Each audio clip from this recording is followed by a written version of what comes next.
Bien, ahí comenzó a grabar. Entonces vamos con nuestro problema, nuestro tema de hoy. Hoy, la clase de hoy, está bien, se la vamos a dedicar a este tema que suele ser uno de los más importantes para lo que es la formación de ustedes como futuros ingenieros, ¿sí? Que son los problemas de optimización. ¿Tá? Los problemas de optimización son bastante interesantes, pero a su vez también demandan mucha práctica, muchos conocimientos, por un lado en cuanto a lo que es el concepto de derivada, ¿está bien?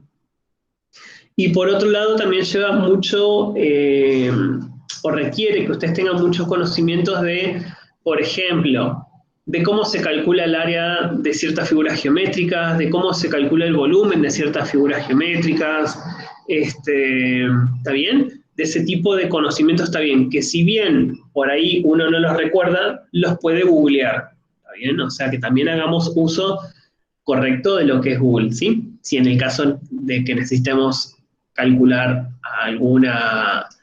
algún volumen, por ejemplo, de un cono, bueno, listo, no me acuerdo cómo se calcula el volumen de un cono, lo googleo y listo, ¿sí? Ya encuentro cuál es la fórmula. Bien, eso por un lado.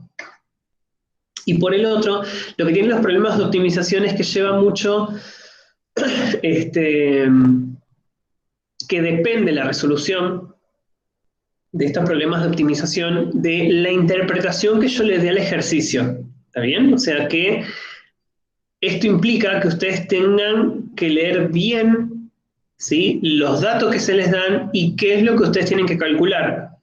Entonces, cuando trabajemos con problemas de optimización, lo conveniente sería que lo hagan con mucha paz y tranquilidad, ¿sí?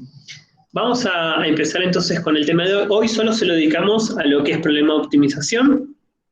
La clase que viene vamos a hacer clase de consulta previa a lo que es el parcial, y si no hay muchas consultas, entonces yo sigo con la parte teórica, ¿sí?, de lo que nos quedó de derivadas, que eso entraría para después, ¿está bien? No entra para este segundo parcial, ¿está? Esa sería la estructura entonces. Bien, ahí ustedes ya ven en la pantalla, ¿verdad? Y, Franco, bueno, no existe la paz y la tranquilidad en un parcial, pero ustedes tienen que lograr llegar a ese nivel de paz y tranquilidad a pesar de que están pasando por un examen, ¿sí? Ya a esta altura. Van a ver que en realidad en los últimos años, cuando ustedes estén cursando en los últimos años de su carrera, ya un parcial van a ir así como, van a entrar en un estado de paz y tranquilidad. Porque suele pasar eso. Bien, vamos entonces a dedicarnos hoy a estudiar lo que son los problemas de optimización, y para eso vamos a analizar como ejemplo dos problemas de optimización acá, y después vamos a resolver uno entre todos, ¿sí? Yo les voy a dar un momento para que lo puedan pensar y analizar y que ustedes lo puedan resolver. Entonces, vamos con ello. Lo que tienen estos problemas de optimización es que siempre se va a buscar maximizar o minimizar lo que es la variable de este problema. ¿Está bien?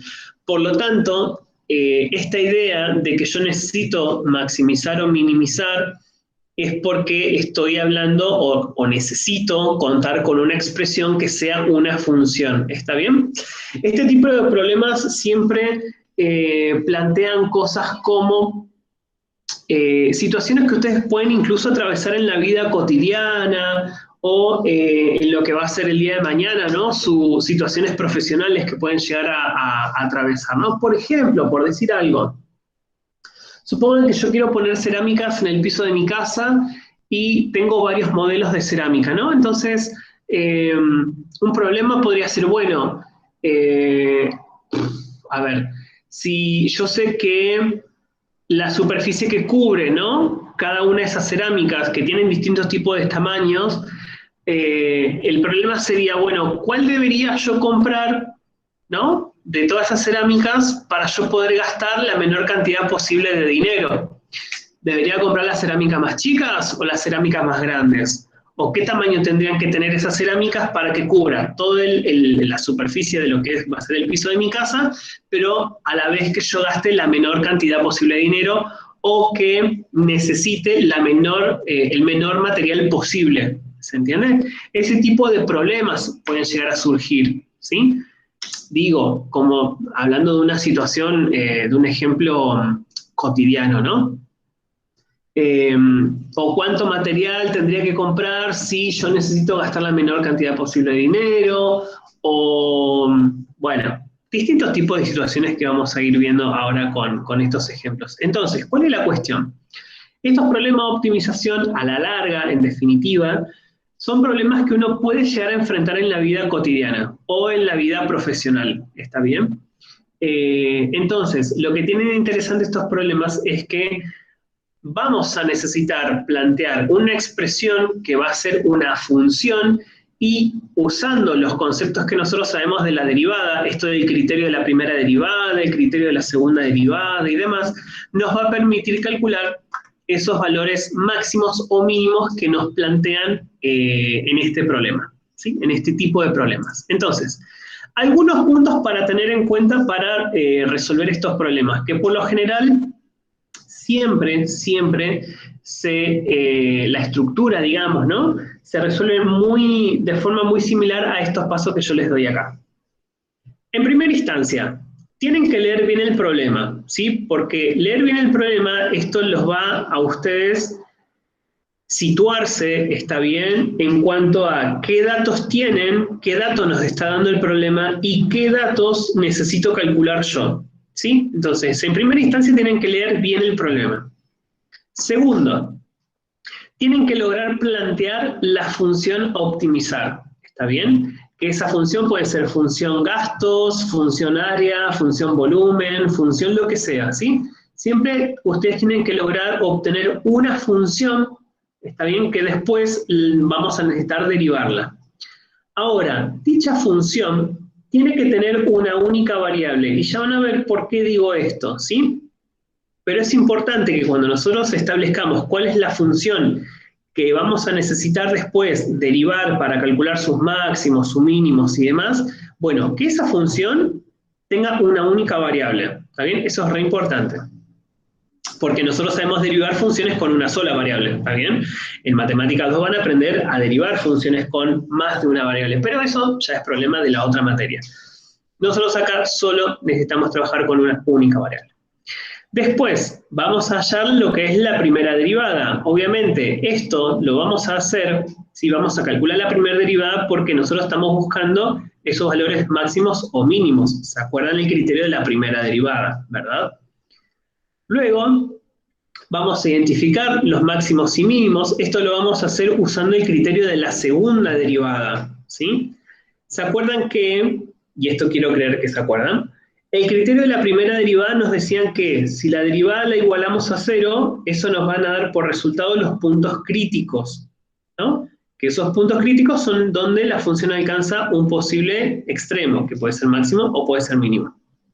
Y el criterio de la segunda derivada decía que si esos puntos críticos los evaluamos en la segunda derivada, si me da positivo es porque la función alcanza un mínimo, y si me da si me da negativo es porque alcanza un máximo. ¿Se acuerdan de eso? ¿De ese criterio que decía la segunda derivada?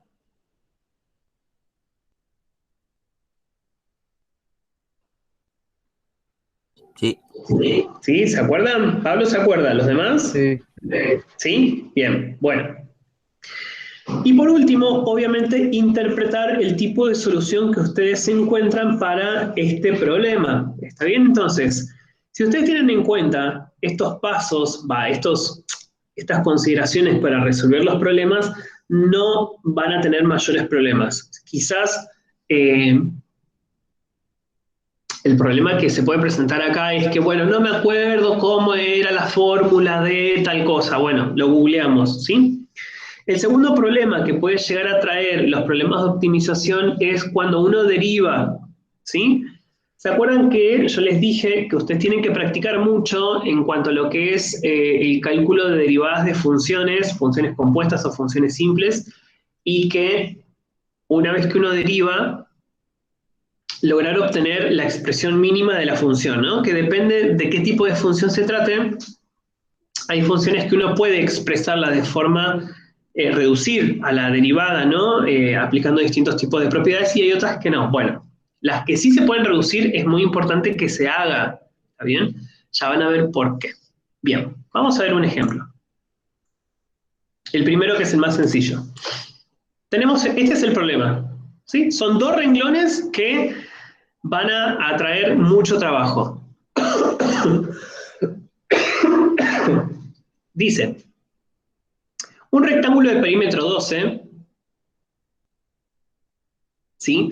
No nos están dando ningún dato más de este rectángulo, solamente que es un rectángulo que tiene perímetro 12.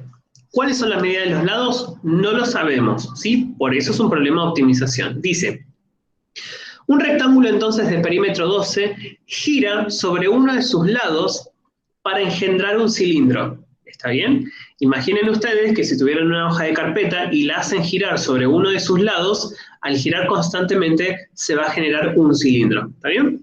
Entonces, la pregunta es la siguiente. De todos los rectángulos posibles que se pueden formar, ¿sí? Es decir, ¿cuántos rectángulos pueden tener el perímetro de 12? ¿Cuántos rectángulos se podrían generar que tengan perímetro 12? ¿Cuál sería la respuesta? ¿Cuántos rectángulos puedo obtener que tengan perímetro 12?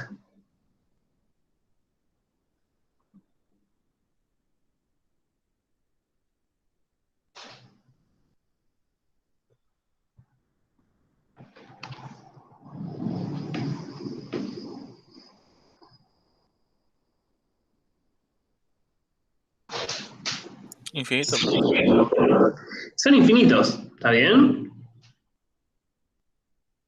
Son infinitos rectángulos que yo puedo generar que tengan el perímetro igual a 12. Entonces, de esos infinitos rectángulos que van a tener perímetro igual a 12, la pregunta es, ¿cuál es el que va a generar el cilindro de mayor volumen?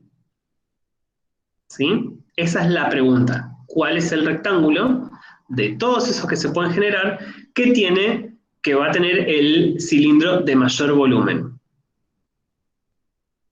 Entonces, lo que yo sugiero con los problemas de optimización, siempre y cuando se pueda, porque no en todos los problemas de optimización se puede, dependiendo qué es lo que se esté planteando, es hacer un dibujo, ¿sí?, que a ustedes les permita visualizar la situación.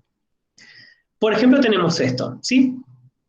Fíjense que acá tenemos este rectángulo, que este va a ser nuestro rectángulo de perímetro 12, y este rectángulo, ¿sí?, está girando sobre este lado, ¿está bien? Y como gira sobre ese lado, genera este cilindro que se ve acá. ¿Todos pueden visualizar bien esta imagen? Sí, profe. Bien. Ahora, de este rectángulo, que es el rectángulo que nosotros es en el que tenemos que centrar nuestra atención, vamos a ponerle los nombres a los lados de este rectángulo, ¿sí? Vamos a considerar que la base de este rectángulo, o al menos este lado, vamos a llamarlo X, ¿está bien? Por ponerle un nombre, va a ser una variable, X. Mientras que la altura de este rectángulo, ¿sí?, que va a ser la altura también de nuestro cilindro, lo podemos considerar como la altura o h de x, ¿está bien? ¿Por qué se pone h de x? Y porque la altura de este cilindro o la altura de nuestro rectángulo va a depender también de la medida de este lado, ¿sí?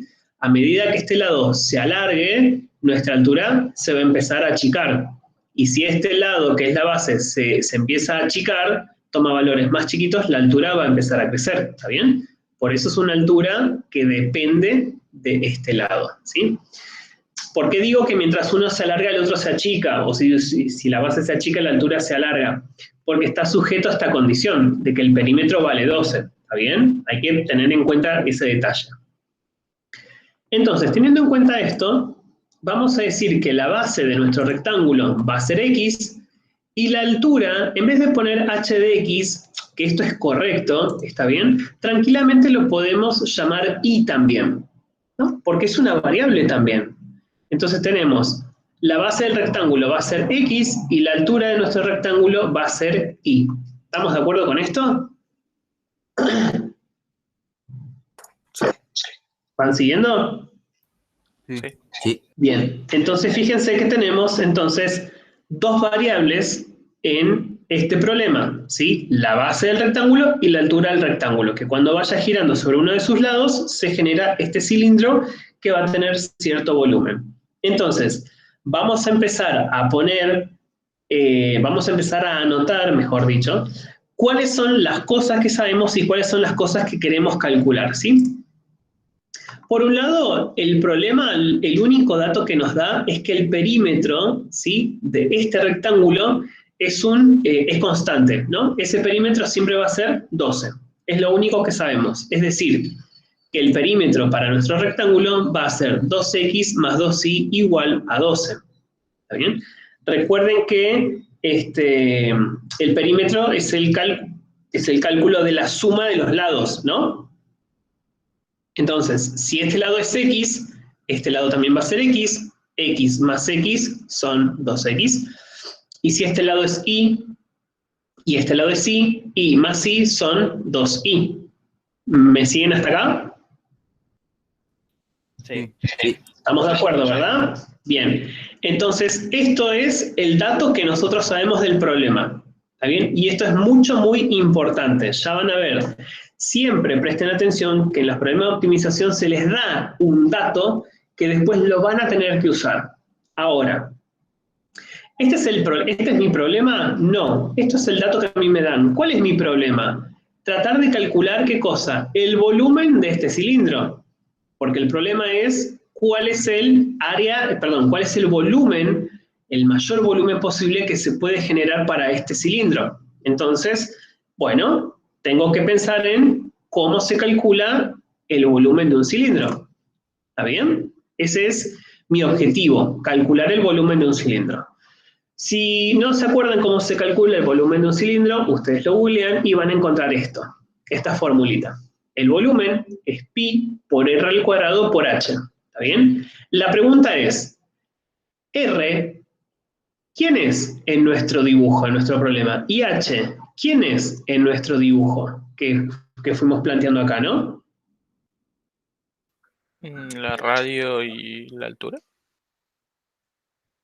Bueno, pero ¿qué letras tienen en nuestro dibujo? A eso voy, ¿sí? X y Y. ¿Estamos de acuerdo con eso? El radio de este cilindro es este lado del rectángulo, que es X, ¿está bien? ¿Estamos de acuerdo con eso? Que el radio es este lado y que la altura de mi cilindro coincide con la altura del rectángulo, que es Y. O sea que el volumen de este cilindro, con las variables que nosotros tenemos en el problema, que lo fuimos poniendo nosotros en función de este dibujo, nos queda expresado de esta forma. El volumen va a ser pi por x al cuadrado por y. ¿Estamos de acuerdo? Sí. Sí, profe. ¿Me van siguiendo? Sí. Van siguiendo, ¿verdad? Bien. Ahora, ¿sí? Esta sería nuestra función que vamos a tener que derivar para calcular sus posibles máximos o mínimos, porque a mí lo que me están preguntando en el problema, ¿cuál es el volumen máximo? El volumen mayor, ¿está bien? Pero ¿cuál es el problema que se está presentando en esta función volumen? ¿Sí? ¿Cuál es el primer inconveniente? Que no sabemos cuánto vale ni X ni Y. Bueno, sí, en realidad nuestro objetivo final es justamente calcular el valor de X y de Y, ¿sí? Pero fijémonos un segundo en esta cuestión. Yo necesito calcular el valor máximo, o sea que para eso voy a usar los conceptos de la derivada, del primer criterio y del segundo criterio. Ahora, ¿yo puedo derivar esta función teniendo dos variables?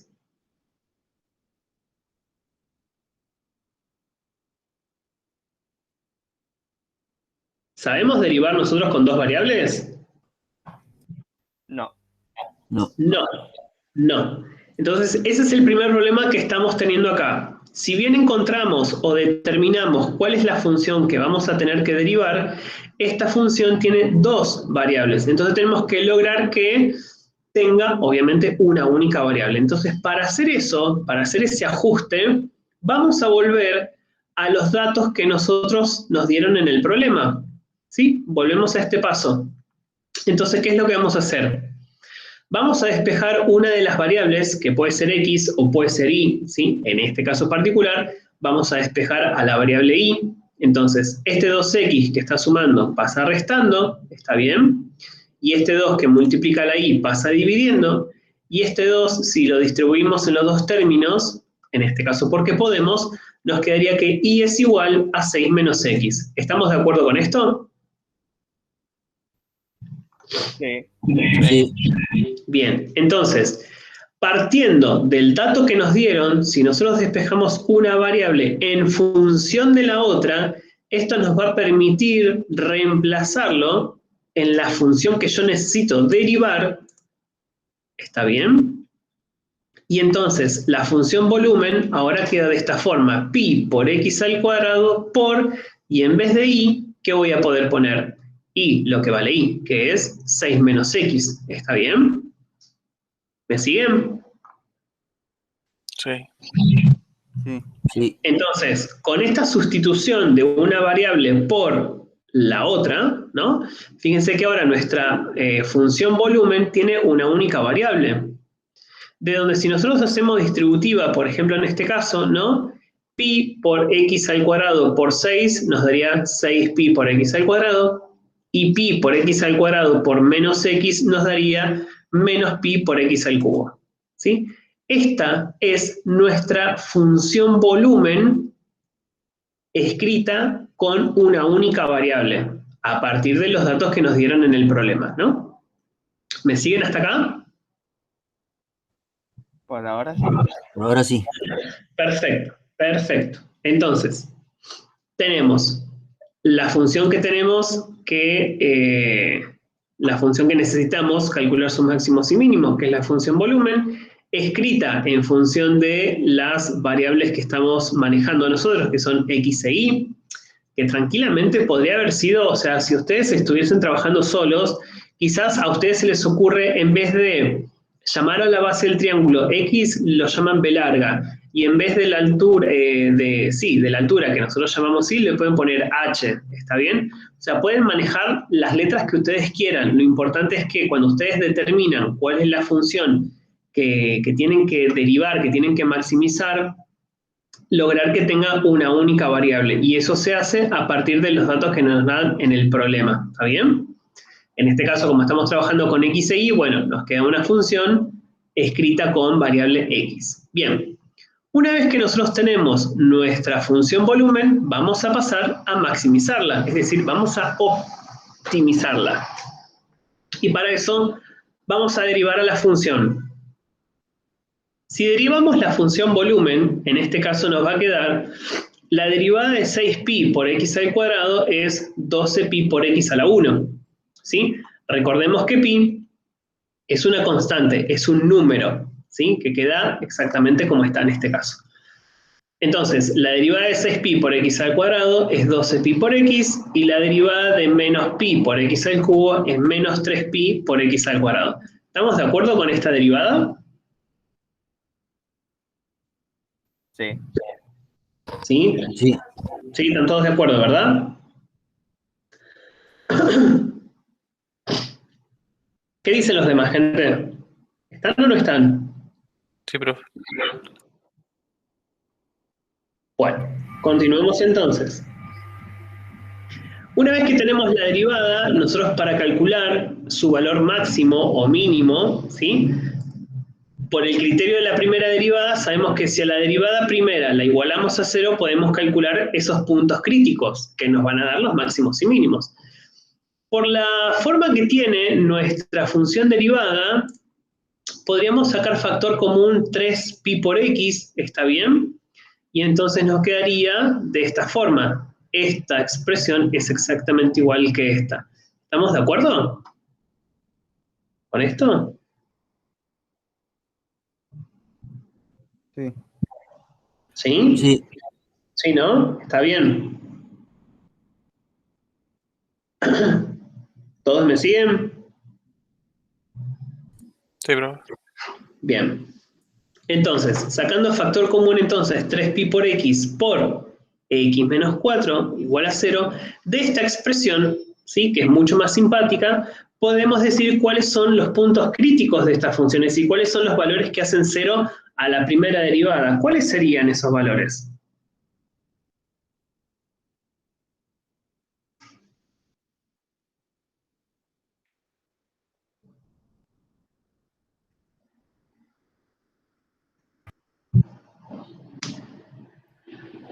Cuatro y 0. Bien, ¿estamos de acuerdo con eso? Esta expresión se hace 0 si esta x vale 0 o si esta x valiese 4. ¿Estamos de acuerdo? Estos Sí. serían nuestros dos puntos críticos, ¿está bien? Es decir, la función puede alcanzar un máximo o un mínimo para cuando x vale 0 o para cuando x vale 4. Ahora la cuestión acá está en que alguno de estos dos valores serían la solución para nuestro problema, ¿está bien?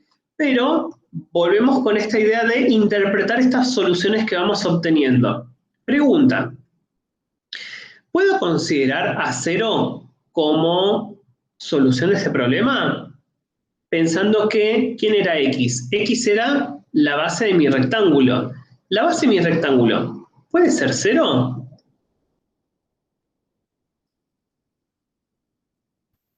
No. Y no. No. ¿Está bien?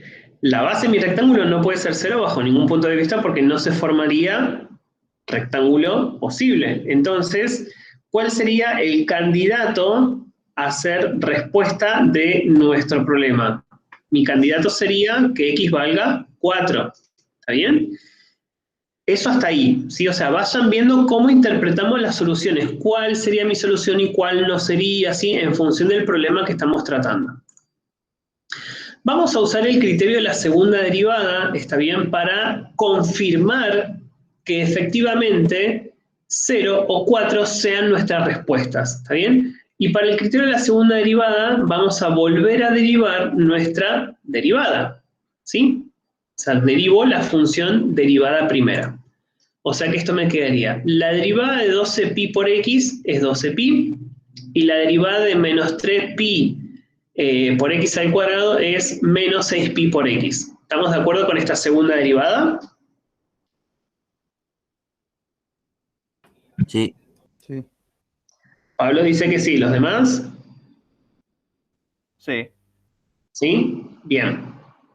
Entonces, si bien recién hace un ratito yo les decía que 0 no puede ser solución de nuestro problema porque yo no podría tener un rectángulo de base 0, sino tendría una línea vertical solamente con la altura, ¿no? Y no tiene mucho sentido porque no se formaría rectángulo.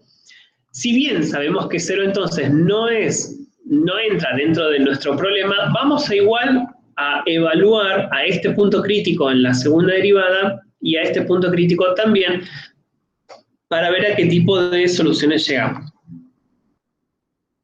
Si yo evaluase a 0 en mi segunda derivada, fíjense que nos quedaría 12pi menos 6pi por 0, ¿no? 6pi por 0 es 0, o sea que me quedaría 12pi. 12pi es un valor positivo, ¿está bien? Es un valor positivo, lo que indica que en este valor, cuando la x vale 0, la función estaría alcanzando un mínimo, ¿está bien? Según el criterio de la segunda derivada. ¿Qué pasa si evaluamos a 4 en la segunda derivada? Bueno, 4 evaluado en la segunda derivada nos quedaría 12pi, 6 por 4 me quedaría menos 24pi, y 12pi menos 24pi resulta ser menos 12pi. Y como da negativo, la segunda derivada significa que en 4 estaría alcanzando un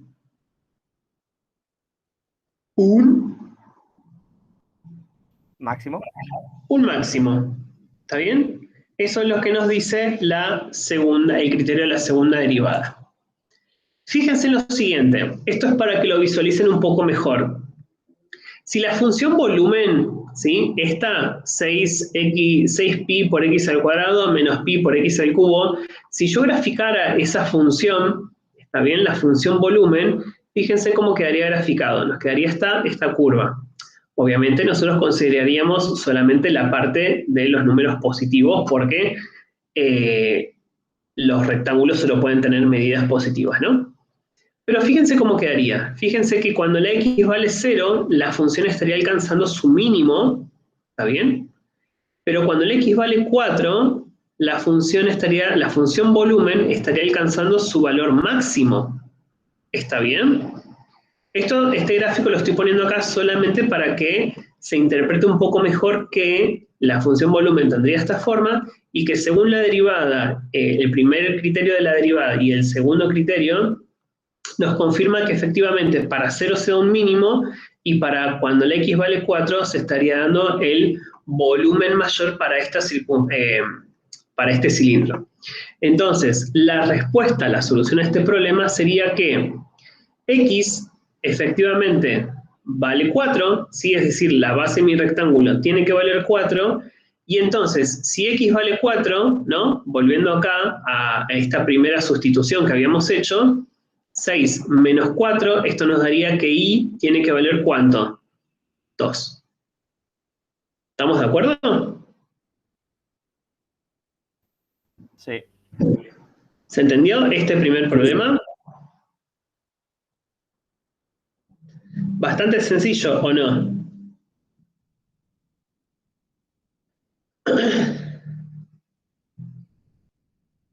¿Me siguieron todos los demás? Sí. Yo no entendí la última parte, profe. ¿Qué última parte? ¿Cómo llega el x igual a 4 y el 2 no entendí cómo sacó?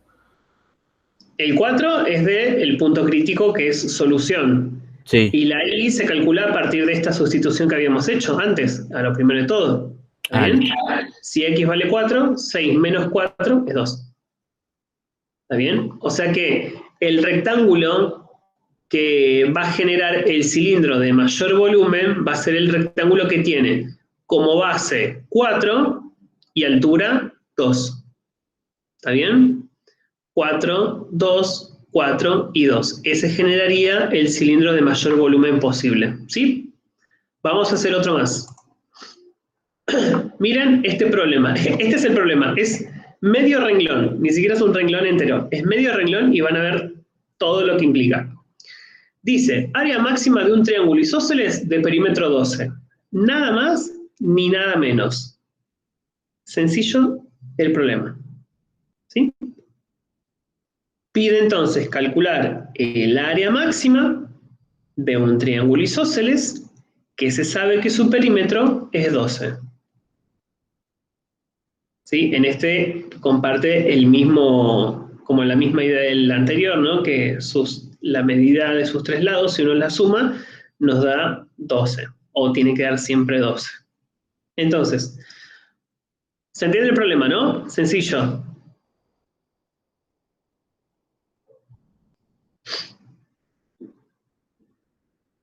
¿Qué vamos a hacer a lo primero entonces para comenzar a resolver esto?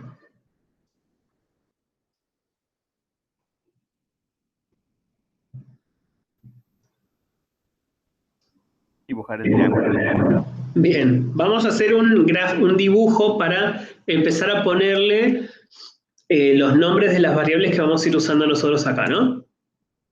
Bien, tenemos un triángulo cualquiera, ABC, en realidad no es un triángulo cualquiera, sino que es un triángulo isósceles, ¿está bien?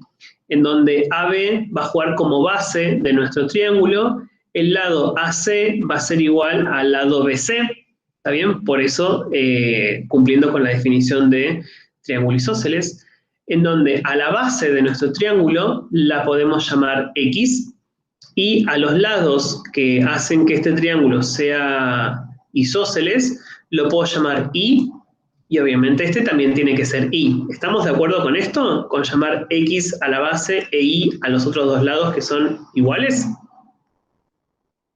Sí. ¿Me siguen? Sí. Bien, perfecto. Entonces, vamos a empezar a poner cuáles son los datos que sabemos y cuál es la función que yo tengo que tratar de optimizar, ¿está bien? Según el dibujo que nosotros tenemos acá, los datos que nosotros sabemos que es el dato que nos da el problema es que su perímetro siempre va a ser 12. Es decir, en el caso de este triángulo sería que este lado más este lado más este lado siempre tiene que ser 12. O sea, 2y más 1x es igual a 12. ¿Estamos de acuerdo con esto? Esto es el dato según el dibujo que nosotros tenemos. ¿Sí o no? Sí. ¿Está bien? Van viendo cómo funciona esto, ¿no? Sí. Bien, ahora, ¿qué es lo que tendríamos que determinar? ¿Qué es lo que nos piden a nosotros? El área máxima de este triángulo. Bueno, sencillo. ¿Cómo se calcula el área de un triángulo? Punto. ¿Cómo se calculaba? ¿Se acuerdan? Base por altura dividida. Base por altura dividido 2. Muy bien. Esa es la formulita que nosotros necesitamos, ¿sí? Ahora, ¿cuál es el problema o el primer pequeño inconveniente que nosotros encontramos con esta fórmula, con esta fórmula que va a ser nuestra función a derivar después, ¿no? La base, ¿la tenemos? ¿Quién es la base de nuestro triángulo en este caso? La X. X. X. Es la X, exactamente. Pero la altura, ¿la tenemos en este triángulo? ¿Tenemos la altura definida? No. No. Pero la altura, siendo un triángulo con estas características, lo podemos calcular, ¿sí? Esta sería nuestra altura, por definición, ¿no? Es un segmento que es perpendicular a la base y que pasa por el vértice opuesto a esa base. Esta es la altura de este triángulo. ¿Qué se les ocurre que podemos hacer para calcular esta altura sabiendo las medidas que nosotros ya conocíamos?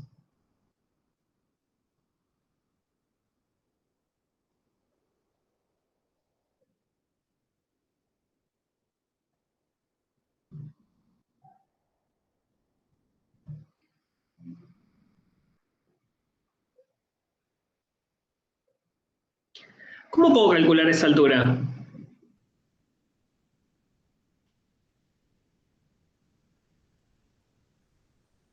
Con la definición de hipotenusa. A ver, no sé si definición de hipotenusa si es lo correcto en este caso, sino que si estamos hablando de hipotenusa es porque estamos pensando en un triángulo rectángulo, ¿no? Este triángulo rectángulo sé que se forma acá, que por ejemplo puede ser el triángulo DBC, ¿no? Este triángulo de acá, DBC, es un triángulo rectángulo.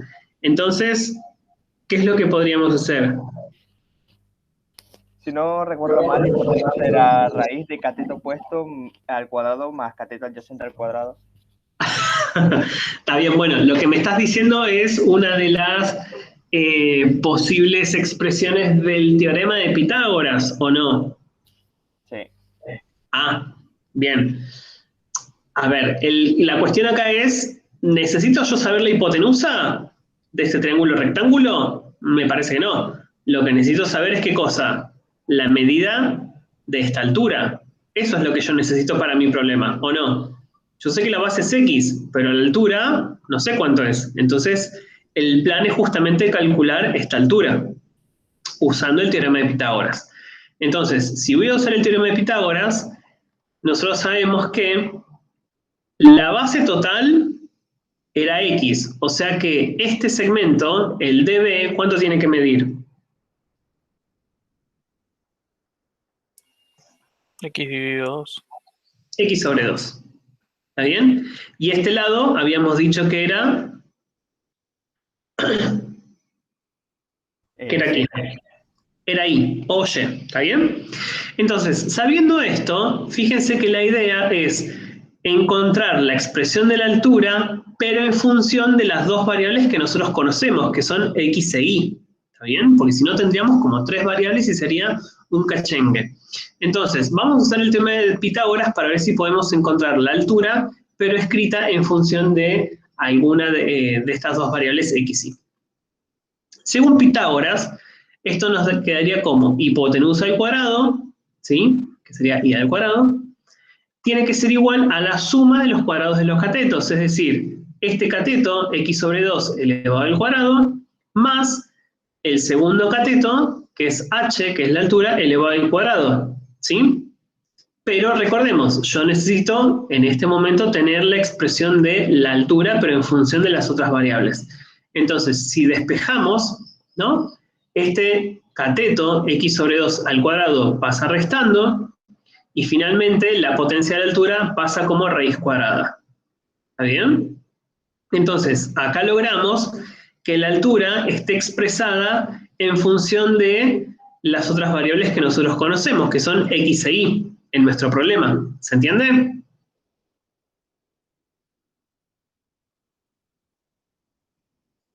Sí. Ahora sí. Bien, entonces, sabiendo esto, vamos con esta información a lo que es la función área, que recuerden que es nuestra función que tenemos que optimizar, porque el problema me pide el área máxima de este triángulo. Entonces, la base de nuestro triángulo sabíamos que era x.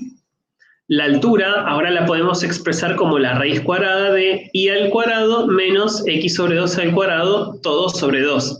¿Está bien? O sea que esta es nuestra función a optimizar.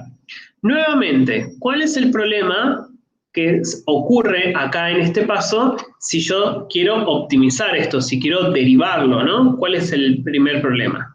Hay dos variables. Exacto. Entonces acá, como tenemos dos variables, vamos a tener que ir al dato que nos dieron en el problema y escribir una variable en función de la otra para tener una única variable al final, ¿no?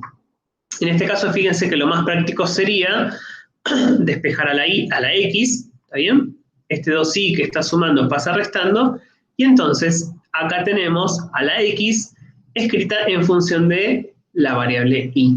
Por lo tanto, esta expresión vamos a sustituirla en nuestra función área. Entonces nos quedaría de esta forma, ¿no?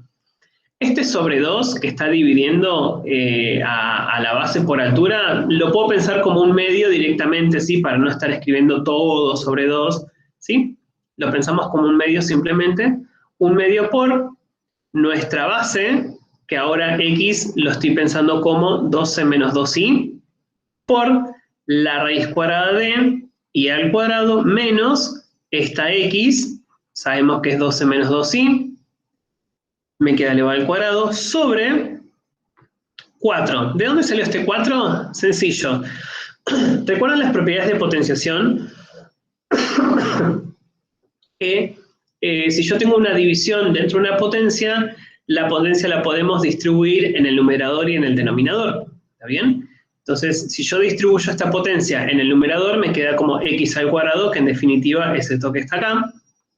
Y 2 elevado al cuadrado es este 4 que está acá. ¿Está bien? ¿Me siguen? Sí. Sí. Bien. Entonces, esta, ¿sí? En definitiva, es nuestra función a derivar. ¿Está bien? Esto es lo que nosotros vamos a derivar. Pero antes de derivar esta función, ¿está bien? Así como está, quizás sea conveniente trabajar un poco algebraicamente esta expresión para ver si la puedo achicar un poco más antes de derivarla, ¿sí? Porque si yo tengo que derivar esto, si bien lo puedo hacer, está bien, yo puedo derivar esta función así como está, pero puede que nos traiga varios problemas en cuanto a lo algebraico. Entonces, vamos a ver si podemos trabajar esto algebraicamente para achicar un poco esta expresión y después sí, una vez que tenemos algo un poco más cómodo, sí empezar a maximizarlo, sí empezar a optimizarlo. Entonces, vamos a trabajar algebraicamente esta expresión.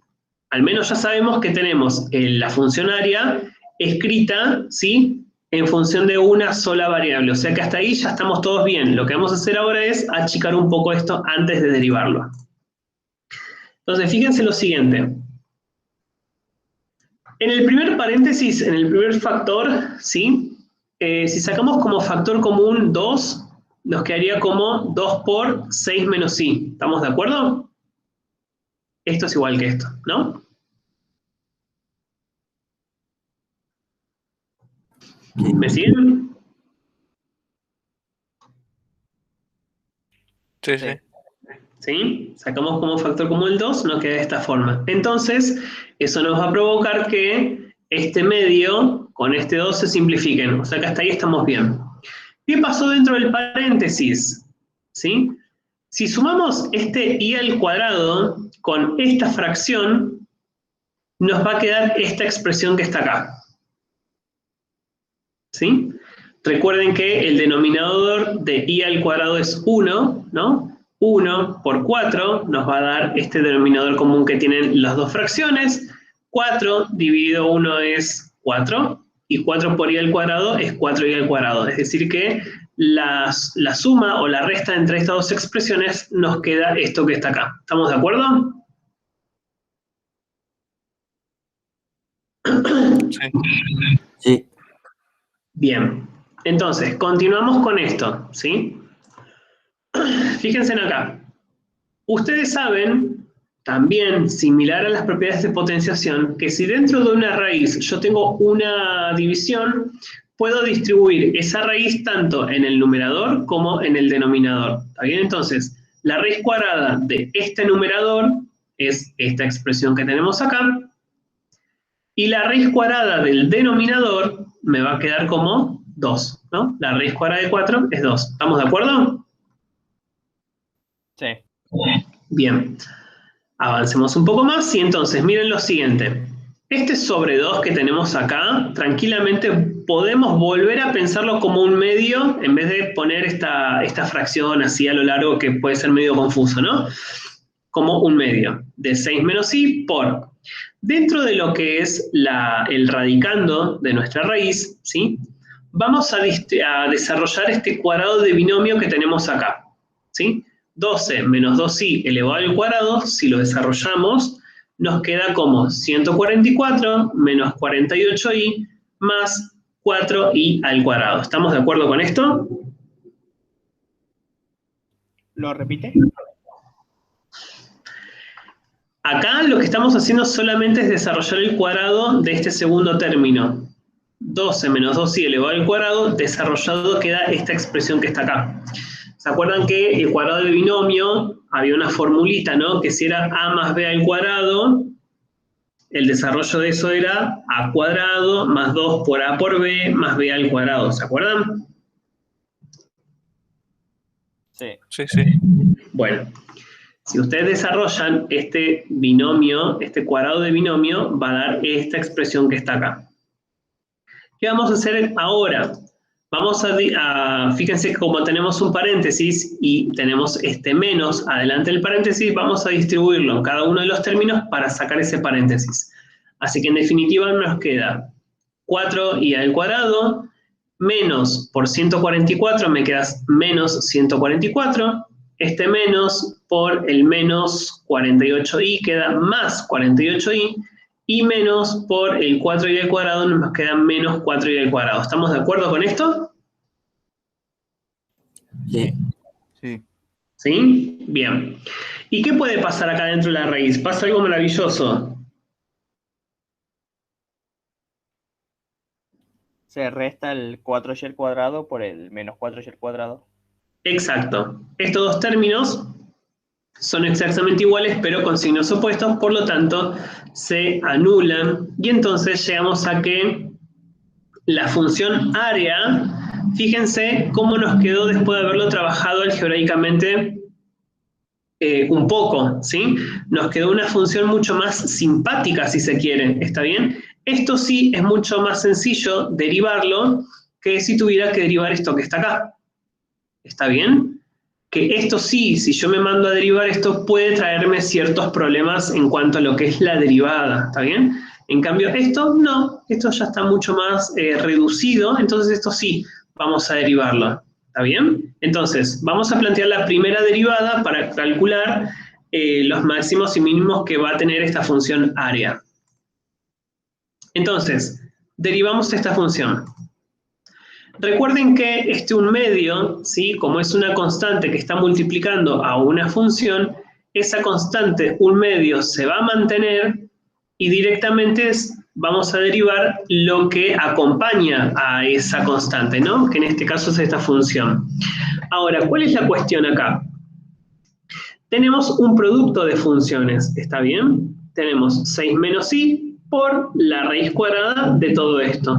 O sea que es un producto de funciones. Si yo quiero derivar esto, vamos a usar la regla del producto de funciones. Entonces, la regla que decía, la primera función derivada, la derivada de 6 menos i, en este caso nos devolvería un menos 1.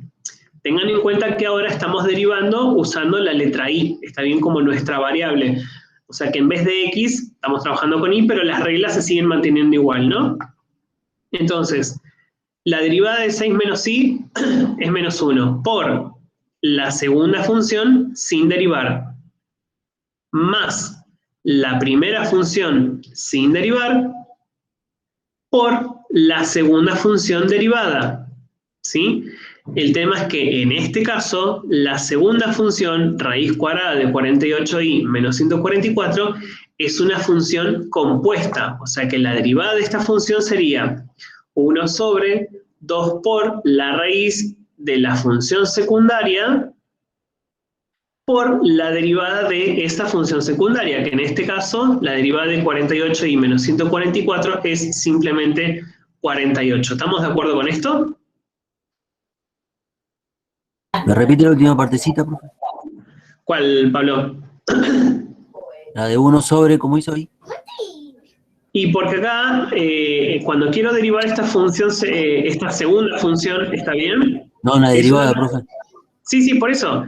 Es la derivada de una función compuesta, en donde la función principal es la raíz cuadrada y la función secundaria es lo que está dentro. Entonces, la derivada de la raíz cuadrada era 1 sobre 2 raíz cuadrada de, bueno, si era raíz cuadrada de x, no quedaba x, ¿no? Pero en este caso me quedaría la función secundaria adentro tal cual, ¿está bien? Ah, ok. Sí, por eso queda de esta forma. Y ahora sí, la derivada de la función secundaria que nos da solamente 48. Ahora sí, gracias. Sí, muy bien. De nada. Entonces, acá derivamos finalmente nuestra función área, ¿sí? Por primera vez. Entonces, vamos a empezar a trabajar algebraicamente con esto para ver si podemos calcular los puntos críticos de esta función área, ¿sí? Porque así como está esto, si yo tengo que calcular los puntos críticos de esta expresión, no lo voy a poder hacer nunca, ¿sí? Porque fíjense que hay varias raíces, hay dos términos, tenemos un medio afuera. Entonces, tenemos que trabajar sí o sí algebraicamente esta expresión para encontrar algo más reducido. ¿Está bien? Entonces, vamos a comenzar. Si se fijan en el segundo término, tenemos este 2 que está multiplicando en el numerador y tenemos este 48, ¿no? Que también está multiplicando en el numerador. O sea que, en primera instancia, este 2 y este 48 se simplifican y entonces nos quedaría 24, ¿no? Como resultado. Por otro lado, ¿sí? Entonces nos quedaría, en el segundo término quedaría 24 por 1 por 6 menos i, que sería este término que está acá. ¿Está bien? Y acá ya hice directamente el paso de sumar este primer término, que tiene denominador 1, sumado con esta segunda fracción. ¿Está bien? Entonces, si este primer término tiene denominador 1 y este segundo término tiene denominador raíz cuadrada de 48i menos 144, si los multiplicamos entre sí, nos da este denominador común. ¿Está bien? Entonces, raíz cuadrada de 48i menos 144 dividido 1 es raíz cuadrada de 48i menos 144, multiplicado por lo que está arriba, lo que sería el numerador esto, nos quedaría de esta forma, ¿no? Menos 1 por, y exactamente la misma raíz, pero elevado al cuadrado. ¿Me siguen hasta acá?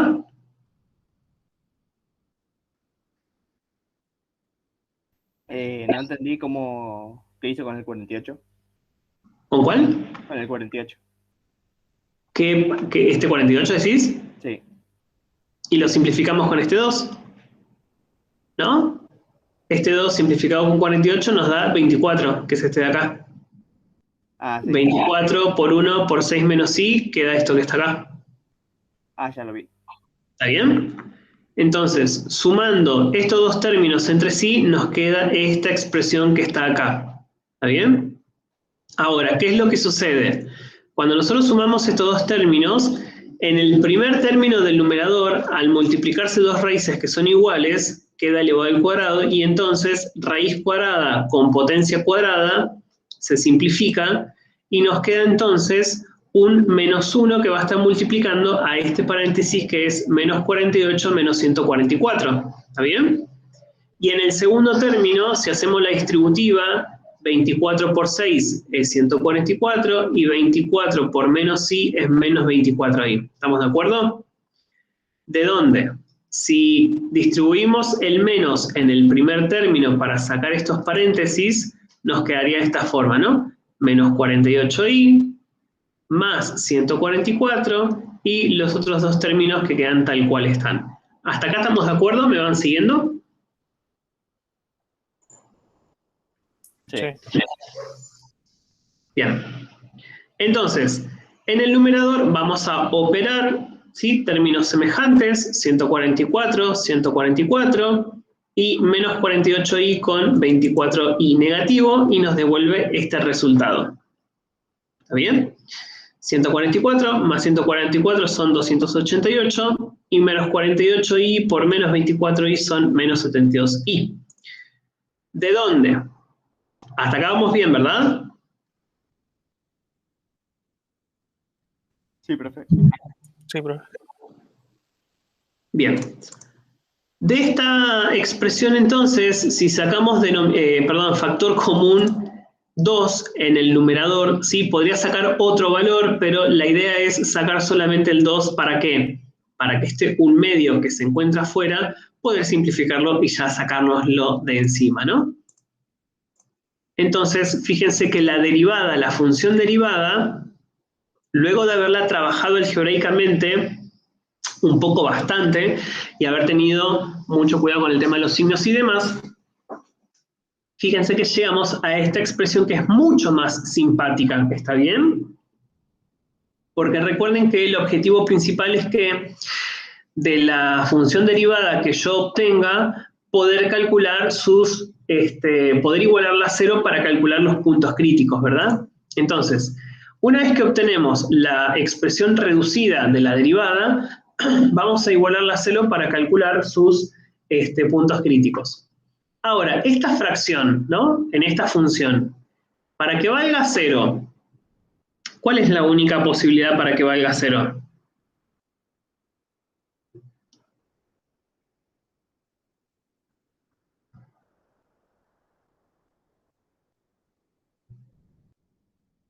Si nosotros tenemos una división entre dos números, para que esa división valga 0, ¿cuál es la única posibilidad?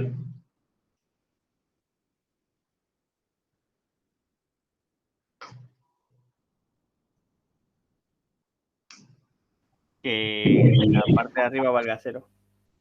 Exacto, que el numerador valga 0, es la única posibilidad. Por lo tanto, vamos a trabajar directamente con el numerador.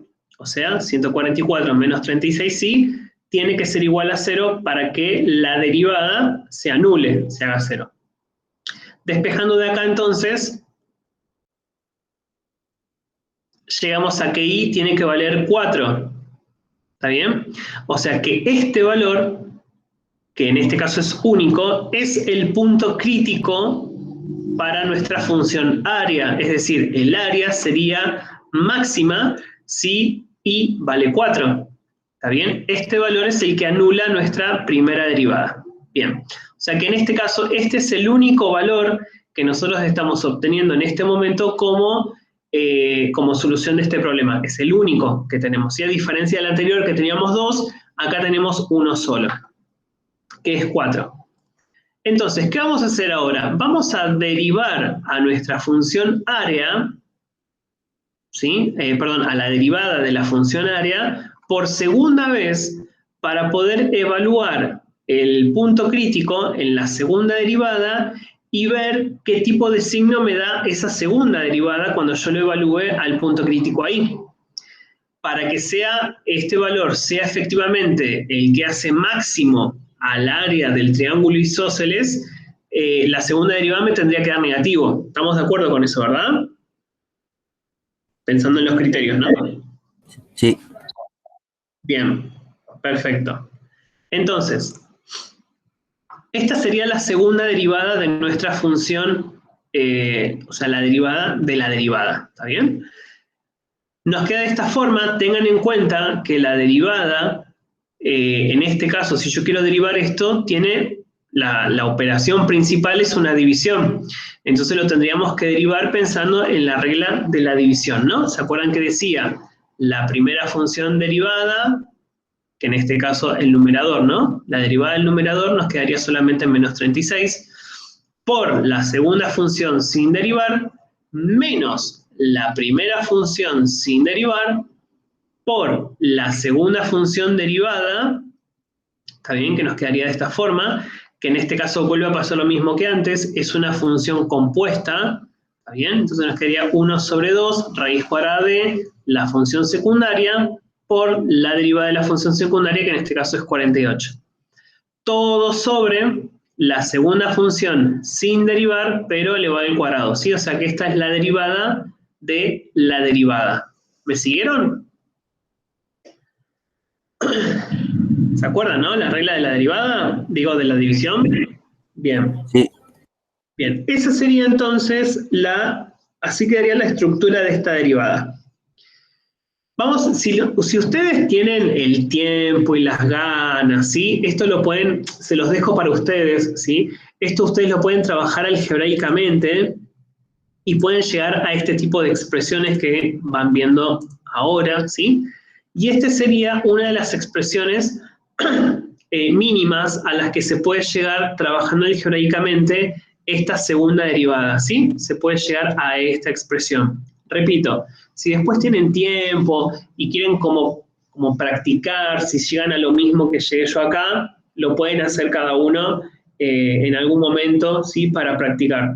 No vamos a detenernos en la explicación de cada uno de los pasos porque no viene al caso, sino que lo importante es que la segunda derivada es esta expresión que tenemos acá, ¿sí?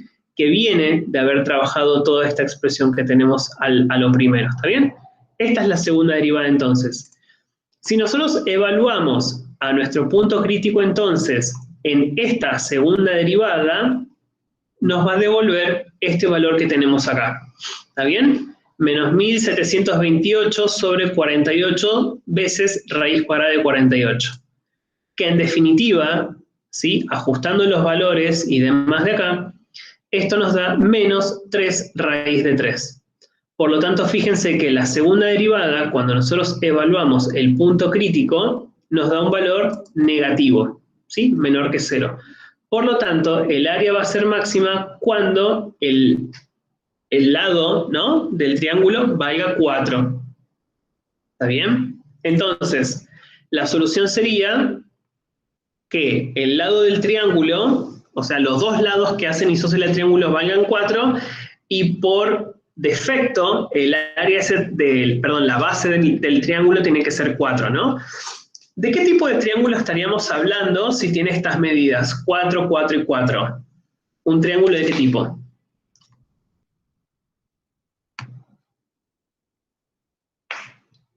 ¿Cómo se llama el triángulo que tiene los tres lados iguales? Isósceles. No, el isósceles es el que... ¿Cuadrado? No, el isósceles es el que al menos tiene dos lados iguales. El que tiene los tres lados iguales, ¿cómo se llamaba? Triángulo Equilátero. Equilátero, ahí va. Ahí va, equilátero. Es decir, para nuestro problema, ¿sí? Es decir, este triángulo va a tener el área máxima para cuando los tres lados valgan 4. Y obviamente los tres lados van a sumar 12, que también sigue siendo parte de la condición que nos habían dado al principio. ¿Se entendió este problema, gente? ¿Vieron que se resolvió? A ver, quizás fue un poco largo en cuanto a la resolución de los pasos, pero fíjense que en definitiva lo resolvimos con los mismos pasos que el primero, ¿no? Esta idea de, por un lado, interpretar bien el problema y fijarnos cuáles son los datos que nos dan y cuál es la función que yo tengo que después optimizar, ¿no?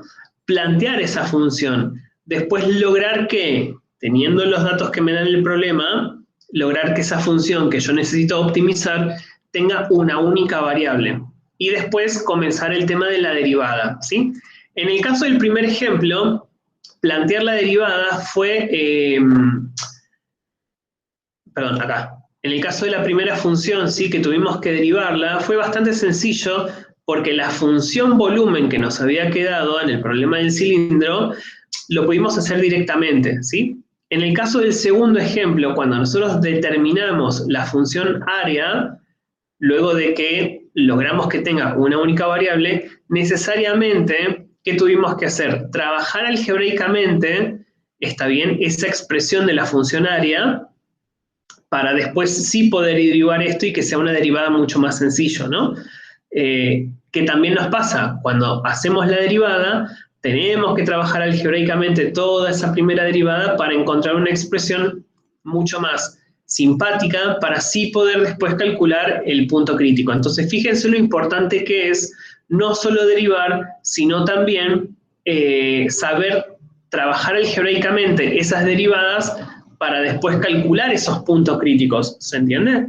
Entonces, en la primera fue súper sencillo, porque no teníamos que hacer ningún ajuste algebraico, ni a la función, ni a la función derivada. Lo único que hicimos fue sacar factor común. En cambio, en el segundo problema sí tuvimos que trabajar no solo con la expresión de la función, sino también con la expresión de la primera derivada. Y no solo eso, también con la expresión de la segunda derivada se trabaja algebraicamente para llegar a algo más reducido. ¿Está bien? ¿Se entendió entonces el paso a paso y demás que fuimos haciendo?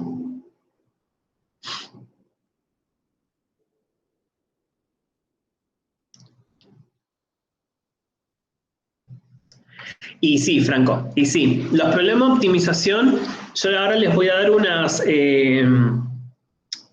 las actividades complementarias tienen como 16 problemas de optimización distintos. Algunos son sencillos, otros llevan mucho análisis, pero lo importante es que al menos lo encaren, ¿sí? Y fíjense para dónde tienen que ir cada uno de los problemas, ¿tá? A algunos les puede llevar varios días de análisis, pero creo que el reto va a estar ahí, ¿no? En tratar de poder solucionarlos y de poder encararlos. Lo que les voy a proponer ahora es que hagamos uno entre todos, ¿sí? Pero va a ser uno de la práctica de los complementarios que les voy a dar, que se los voy a publicar ahora en un rato, ¿sí? Era este. Bien, vamos a hacer el punto número 2, ¿sí? De esta guía complementaria que se las voy a publicar después, pero como es bastante sencillo, lo podemos resolver acá entre todos. ¿Les parece? Yo se los voy a dictar y les voy a dejar unos 20 minutos para que lo puedan resolver o al menos encararlo y después lo resolvemos entre todos. ¿Les parece? Bien. Supongo que sí, ¿no? Porque dice el dicho que el que calla otorga. Escriban el problema que les voy a dictar. Es un solo renglón también, es medio renglón, pero este no es tan problemático como el anterior, ¿sí? Dice, rectángulo de menor perímetro y área 100. Ese es el problema. Rectángulo de menor perímetro y área 100. ¿Lo anotaron?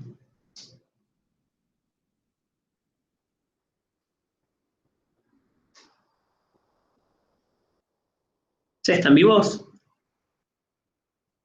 Sí, profe. Ah, ok. Entonces, el problema es ese, rectángulo de menor perímetro y área 100. Empiecen de la misma forma, ¿no? Hagan un dibujo como para, ¿cómo se dice? Como para visualizar un poco mejor cuál es la situación. Pónganle los nombres, ¿sí? A esos lados del rectángulo.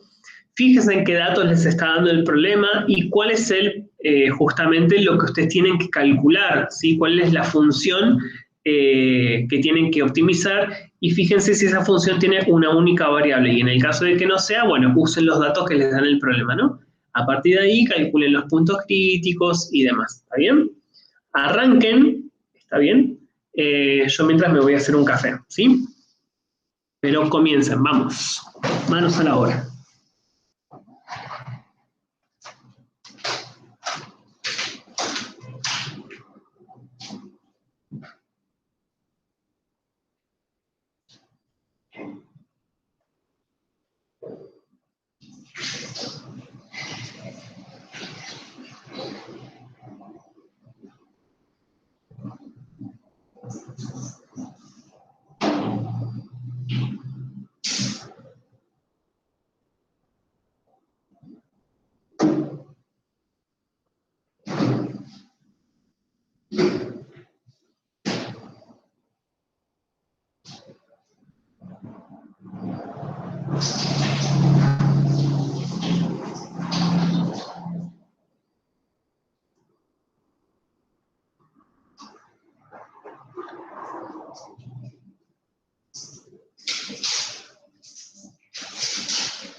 Mientras me hacía el té, estaba pensando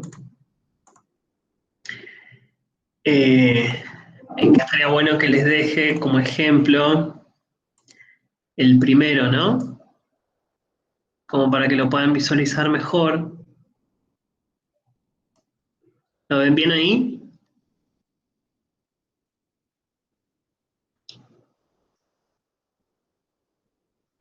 Sí. ¿Sí? Bueno. Les dejo el ejemplo este como para que sigan los pasos, ¿sí? Vamos. A trabajar.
Bueno, ¿y cómo fue?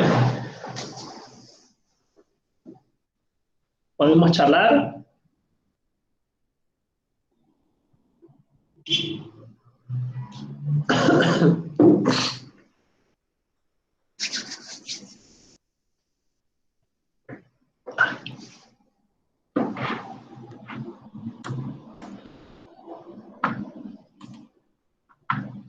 ¿Y cómo están, gente?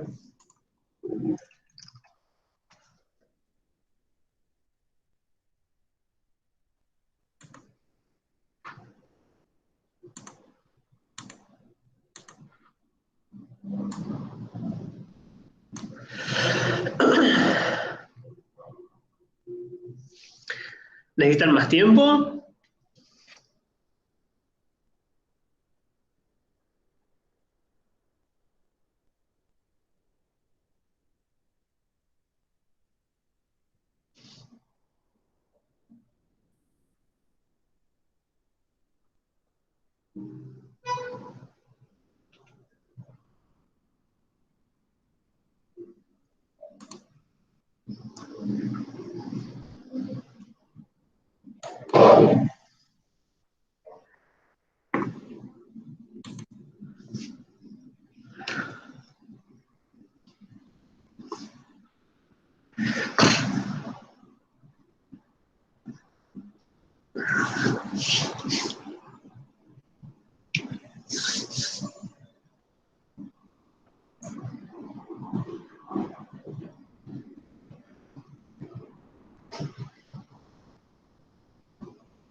¿Se tan compenetrados están?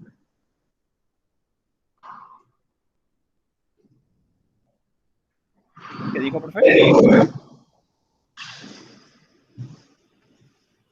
No digo, ¿tan compenetrados están que no me dan bolilla? Ah, no sé, yo estaba en el baño.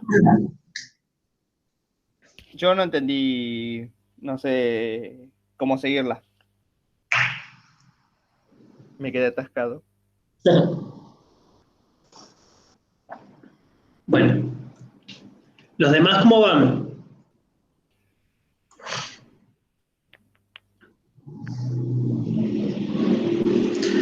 ¿Pudieron encararlo por lo menos?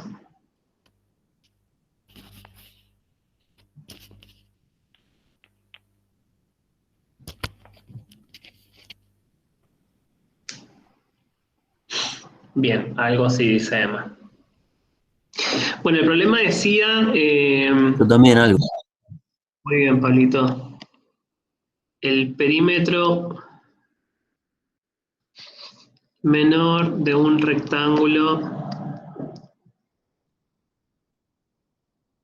de área 100, ¿verdad? Algo así decía el problema. Entonces, vamos a ubicar las cosas que sabemos y las cosas que queremos calcular, ¿no? Ok, Franco, vamos en orden. Si nosotros hiciéramos una figura de análisis, tendríamos este rectángulo, y lo que nosotros sabemos es que el área de este rectángulo va a ser 100, ¿no? Es decir, lo que ocupa, ¿está bien?, el área de este rectángulo. Ahora, sabiendo que el área de este rectángulo siempre tiene que ser 100, ¿sí? Eso no va a cambiar. Lo que nos pide es que de los infinitos rectángulos que van a tener área 100, yo necesito el que tiene el menor perímetro posible. ¿Bien? Entonces, no sé si todos coincidieron en llamar a uno de los lados X y el otro llamarlo Y. Me imagino que sí, ¿no? Yo sí, Bien, profe. bien. Entonces, partiendo de esto, lo que nosotros sabemos, es decir, como dato, podríamos decir que el área, ¿no?, que en el caso de un rectángulo se calcula base por altura. Exacto. Nosotros sabemos que en este caso el área siempre va a ser 100, la base la llamo X y la altura la llamo Y. Esto es lo que nosotros sabemos sí o sí de este problema. ¿Está bien? ¿Hasta acá estamos de acuerdo? Sí. Bien. Sí, hasta acá sí. Bueno, ahora lo que nos pide el problema, que es el perímetro menor. Bueno, ¿cómo se calcula entonces el perímetro? ¿No? Profe, una pregunta. Sí. Sí, Pablo. ¿Es X por Y nomás? Sí, Porque, X por Y. porque yo puse como 2X por 2Y, por los lados, digo. No, porque Acá vos no. cuando querés calcular el área de un rectángulo es solamente base por altura. ¿Está bien? Ah, O sea, X por Y. Si vos querés plantear la suma de los lados, que es el perímetro, ahí sí es es 2X distinto. más 2Y. Ah, ok, Bien, ok. claro, no es lo mismo perímetro que área. Está ¿Sí? bien. El área es lo que ocupa, digamos, la superficie que encierra, y el perímetro es la suma de los lados. ¿Sí? Ah, ok, ok. Gracias. Bien. Y bien, Tomás ahí comentándole a Franco que en realidad es solamente 100.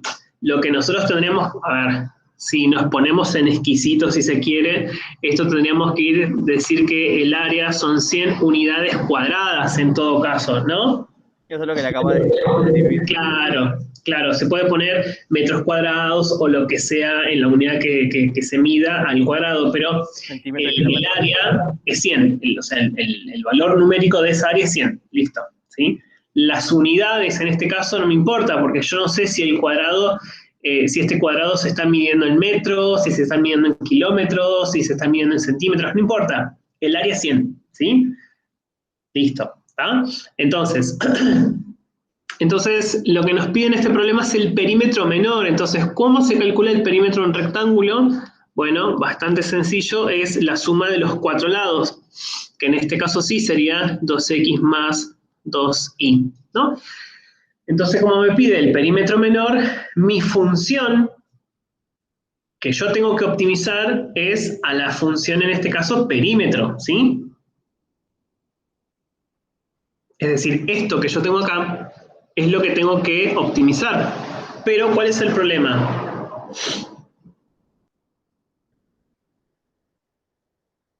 Hay dos variables. Exacto. Y entonces vamos a usar el dato que nos dieron y cuál de las variables quieren que despejemos. Yo despejé la Y. Bueno, si despejamos Y nos quedaría de esta forma, ¿verdad? Sí.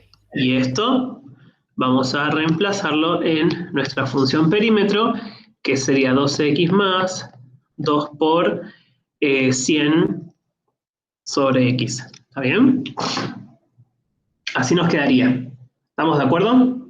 Ayer vos despejaste la x. Bueno, llegamos al resultado, vamos a llegar a lo mismo. ¿Está bien? ¿Se va siguiendo esto? Sí. Bien. Esta sería entonces, ahora sí, nuestra función perímetro, que vamos a optimizarla. Si la trabajamos un poco algebraicamente, ¿no? Es decir, voy a sumar este término más este término. Esto nos quedaría como...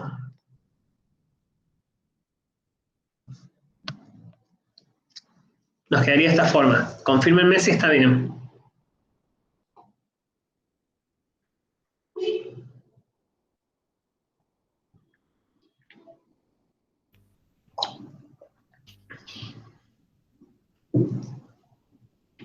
Porque ¿Están de acuerdo?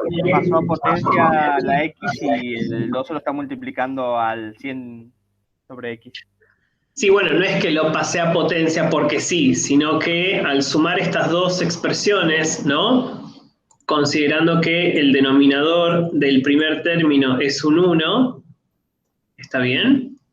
Si multiplico este denominador con la x, me va a dar el denominador común que es x, y aplicando ahí las reglas que siempre ya las repasamos varias veces, x dividido 1 es x, y esa x por 2x, ahí me da este x al cuadrado, ¿está bien? Este 2x al cuadrado.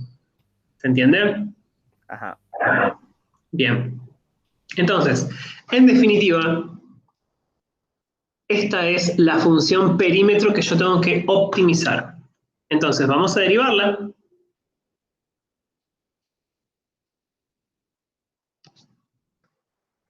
Bien, esta es una función en donde la operación principal, ¿no? Es la división. Entonces tenemos que derivarlo usando la regla de la división. ¿Está bien? Entonces tenemos la primera función derivada, o sea, ¿cuál es la derivada del numerador en este caso?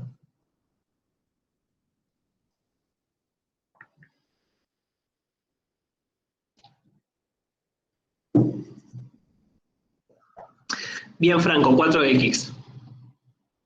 Por la derivada de la segunda función sin derivar, o sea, la derivada, la segunda función es el denominador, ¿no? Que en este caso es x.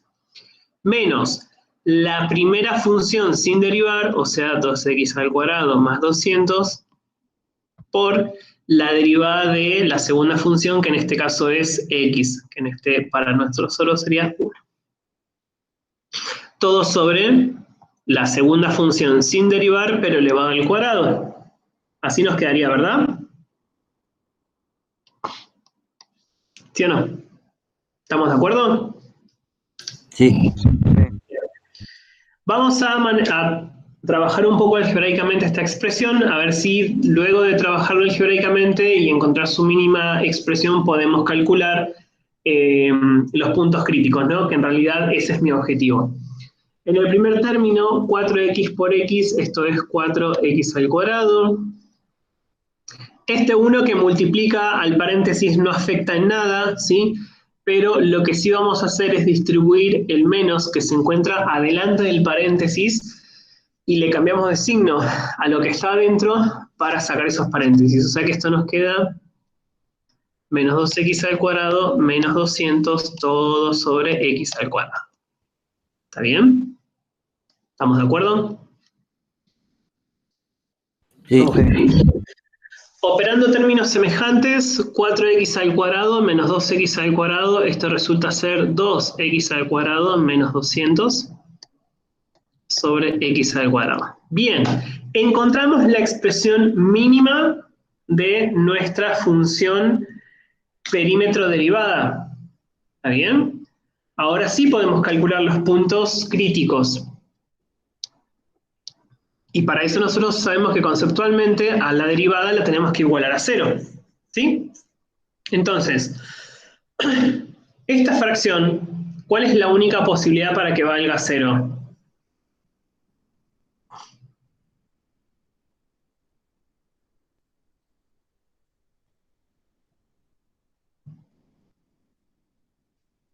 Que X valga 10. ¿Cómo? Que X valga 10. Sí, pero la idea es despejarlo. Que el numerador sea 0. ¿Está bien? Entonces trabajamos directamente con el numerador. ¿Está bien? Despejando de acá llegamos a esa solución que nos estaba diciendo el compañero, ¿no?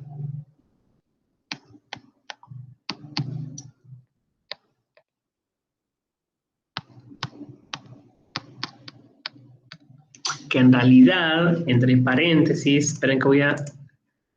Bueno, quería... esto. Que en realidad es una respuesta a medias, porque recuerden ustedes que cuando nosotros calculamos una raíz cuadrada, ¿cuántas soluciones vamos a obtener? El 10. Ajá.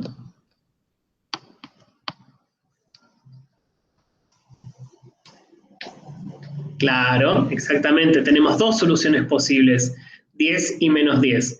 Pero si estamos en este contexto en donde X estaba jugando como la base de nuestro rectángulo, ¿es posible que menos 10 sea una solución para nuestro problema? No, no puede. No, exactamente. Entonces, con la única solución posible que nos vamos a quedar,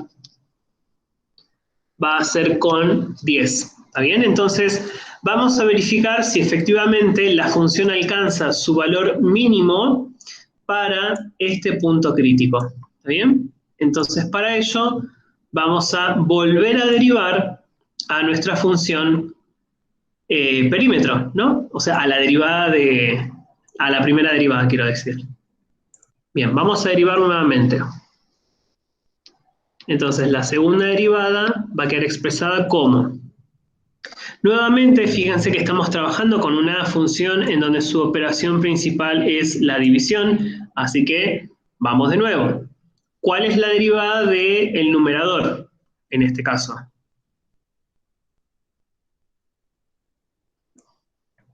(4x) por la segunda función sin derivar, o sea, x al cuadrado, menos la primera función sin derivar,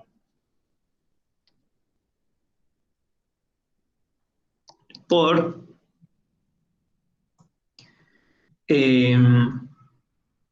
exactamente la derivada de la segunda función, que en este caso es 2x, sobre la segunda función sin derivar, pero al cuadrado. ¿Está bien? Así nos quedaría entonces la derivada de la segunda función. ¿Estamos de acuerdo?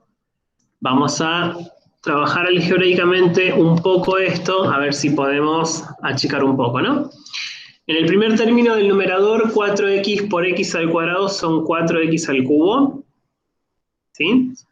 Después tenemos 2x por 2x al cuadrado son 4x al cubo, ¿no? Pero con el menos que está fuera del paréntesis, me va a quedar menos 4x al cubo. Y después 2x por menos 200, estos serían menos 400x, por el menos que está adelante, menos por menos es más, me quedaría más 400x. ¿Está bien? Todo sobre x a la cuarta. ¿Me van siguiendo con lo que estamos haciendo? Sí. Entonces, este término son iguales, pero con signos opuestos. Esto nos queda 400x sobre x a la cuarta, de donde esta x se puede simplificar con una que está en el denominador, o sea que la segunda derivada nos queda como 400 sobre x al cubo. Esta es la expresión de la segunda derivada. Entonces, nuestro objetivo era evaluar, ¿no?, el valor de este punto crítico, que era 10, en nuestra segunda derivada. Bueno, si evaluamos a 10 en nuestra segunda derivada, nos quedaría como 400 sobre 10 al cubo, ¿no? 10 al cubo es 1000. Y 400 sobre 1000 es lo mismo que 4 décimos, y 4 décimos son 2 quintos. Este es el valor que nos da la segunda derivada cuando evaluamos el punto crítico, ¿no? Y la segunda derivada, entonces nos queda en definitiva que es un valor positivo. Entonces, el perímetro es mínimo para x igual a 10. ¿Está bien? Entonces, la respuesta es esa. Efectivamente, el perímetro se va a hacer mínimo cuando el lado del rectángulo valga 10. Volviendo al problema, ¿no? Sabemos que la solución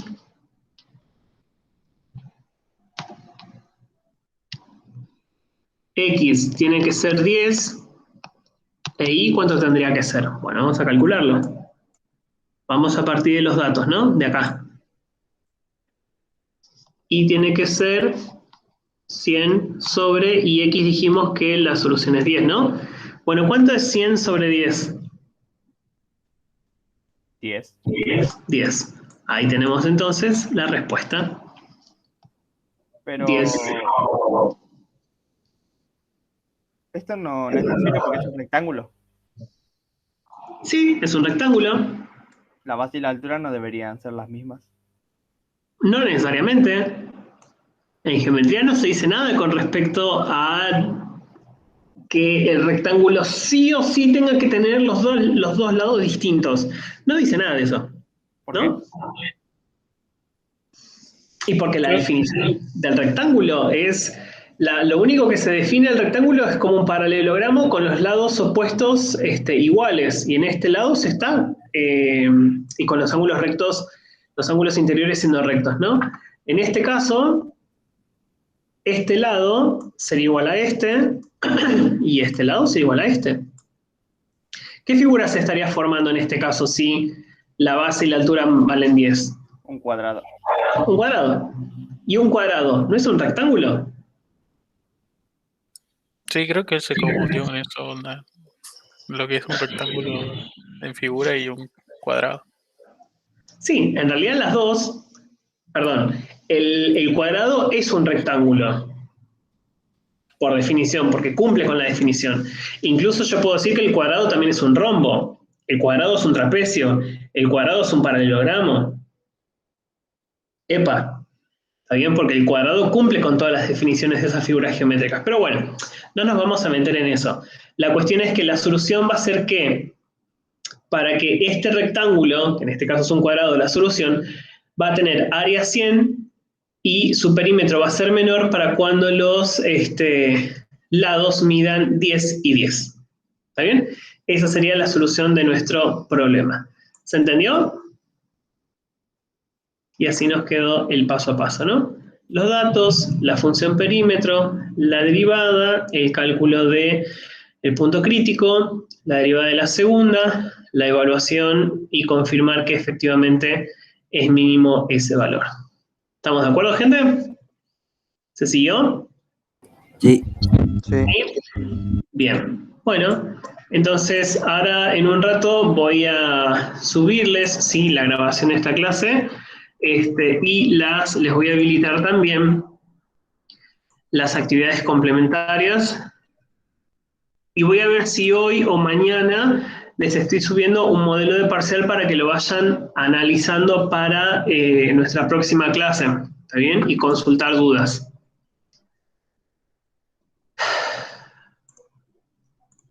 Bien, vamos a tomar lista, así nos podemos retirar. Vamos a parar la grabación, así no se hace muy largo esto.